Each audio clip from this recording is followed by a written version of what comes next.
नाजरीन, सैयद दाऊद इंस्पेक्टर के साथ मिलकर एक बड़ा जाल बुन चुका होता है, जिसमें असलम साहब बुरी तरह बंस जाते हैं। पिया और असलम साहब के वकील असलम साहब के लिए बेल की भरपूर कोशिश करते हैं, मगर अदालत बेल मुस्तरद कर देती है और असलम साहब को जिस्मानी रिमांड पर दोबारा पुलिस स्टेशन भेज दिया जाता है।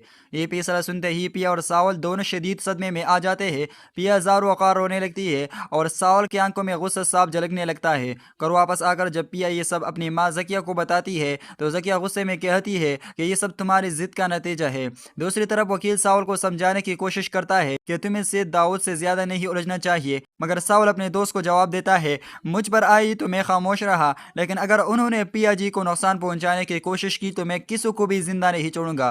पिया की आंखों में खौफ है, मगर सावल पर भरोसा भी। सावल हर हाल में पिया का साथ देने का आज़म कर चुका है, चाहे इसकी कीमत इसे कुछ भी चुकानी पड़े। ये मोहब्बत अब सिर्फ एहसास नहीं बल्कि एक जंग बन चुकी है। जब सच बोलने की कीमत कैद हो और मोहब्बत आजमाइश बन जाए तो पिया और सावल की ज़िंदगी एक नए इम्तिहान में दाखिल हो जाती है। दूसरी तरफ पिया और सावल की मुश्किलात में इस वक्त इजाफा होता जाता है। जब पुलिस असलम साहब को अदालत लेकर जा रही होती है, पिया तो पहले ही वहां पहुंच चुकी होती है, मगर सावल अभी तक नजर नहीं आता क्योंकि वो अस्पताल में होता है। सब यही समझ रहे होते हैं कि शायद सावल आज अदालत नहीं आएगा, लेकिन अचानक सावल वहां पहुंच जाता है। जैसे ही सब लोग सावल को देखती है तो चेहरे पर हैरत और परेशानी छा जाती है। सावल इंस्पेक्टर साहब से कहता है, तुम्हें मुझे यहाँ देखने की उम्मीद नहीं थी, लेकिन अब तुम्हें ये मालूम होना चाहिए कि मैं वापस आ चुका हूँ। तो इंस्पेक्टर साहब बहुत खौफजदा हो जाता है और सावल इंस्पेक्टर साहब से कहता है कि मैं अब खामोश रहने वालों में से नहीं हूँ। तो नाजरीन, आपसे ये सवाल है, क्या सावल से दाऊद के बनाए हुए जाल को तोड़ पाएंगे?